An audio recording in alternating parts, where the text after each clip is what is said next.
Hello my dear students, now question number 11.18 हम देख रहे हैं। बड़ा इंटरेस्टिंग क्वेश्चन है ये, हमारे डेली लाइफ से रिलेटेड एक क्वेश्चन है। A child is running a temperature of 101 degree Fahrenheit, 101 degree Fahrenheit के टेम्परेचर पर है वो, उसको फीवर है।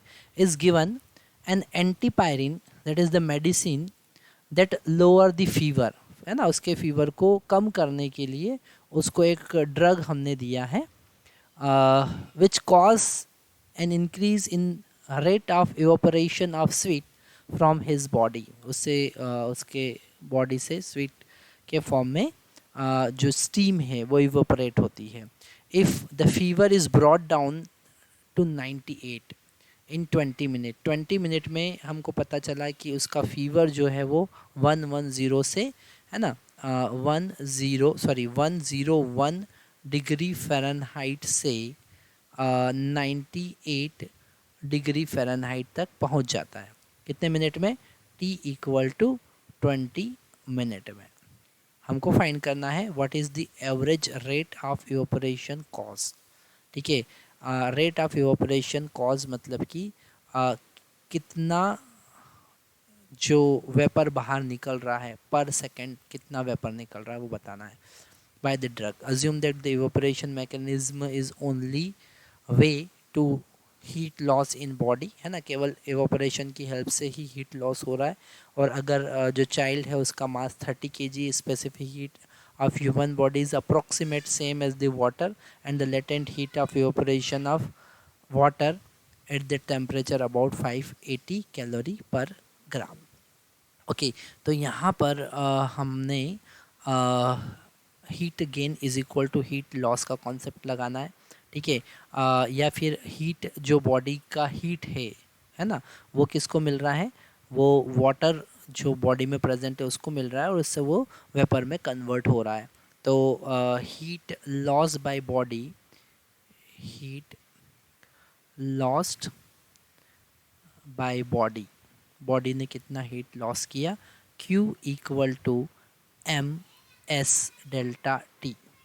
M है 30 kg, है ना, S का वैल्यू होता है 4200 वाटर का, क्योंकि यहाँ पर उसने कहा है कि वाटर का जो स्पेसिफिक हीट है वो आप ह्यूमन बॉडी का कंसिडर कर सकते हो अप्रॉक्सीमेटली।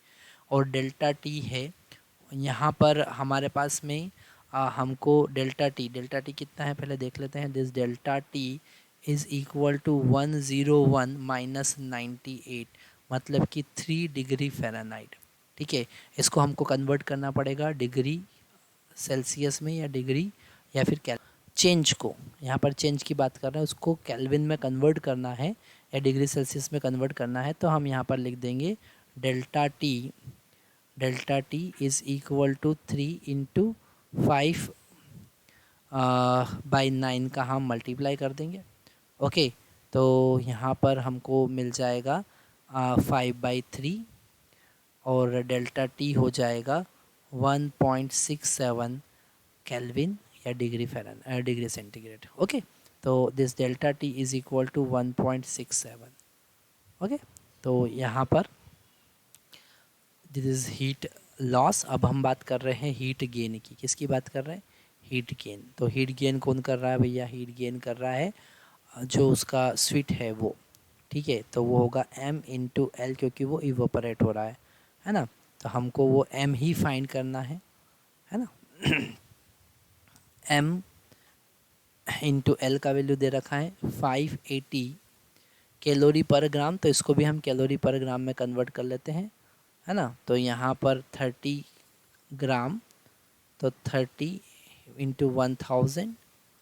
ओके, और यहाँ पर 1 स्पेसिफिक हीट कितना होता है? 1, तो हम थोड़ा सा चेंज कर दिया, दोनों क्यू इक्वल कर देंगे।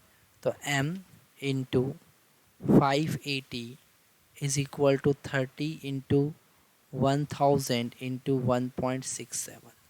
तो M हमको मिलेगा यहाँ पर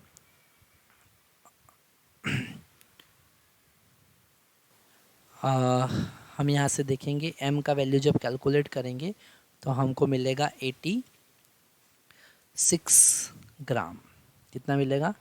86 ग्राम। हो सकता है कि यहाँ पर कैलकुलेशन में हमने जो चेंज किया है वो आपको थोड़ा क्लियर नहीं हो पा रहा है, तो एक बार फिर से मैं थोड़ा सा डिस्कस कर लेता हूँ। हमने यहाँ पर 1 जो लिखा है, वाटर का स्पेसिफिक हीट होता है S is equal to 1 calorie per gram पर केल्विन, इसलिए हमने यहाँ पर 1 लिख दिया। अब यहाँ 30 kg था तो उसको ग्राम में कन्वर्ट करना पड़ा, तो आंसर भी किस में आया, ग्राम में आया। अब हमको रेट ऑफ इवोपरेशन फाइंड करना है ना, तो rate is equal to m, इसको एम डैश भी लिख सकते हैं, एम डैश कर देते हैं इसको, है ना, एम बाई टी। तो एम हमारे पास में है 86 और टी है हमारे पास में 20, तो ये हो जाएगा 44.3 ग्राम पर मिनट। 1 मिनट में इतने ग्राम इवोपरेट हो जाएगा। ओके, यहाँ पर हमने सारे बेसिक कॉन्सेप्ट आपको एक्सप्लेन किए हैं। फिर भी हो सकता है कि आपको कोई कॉन्सेप्ट समझ में नहीं आया है, तो you can ask in comment any time. Thank you very much.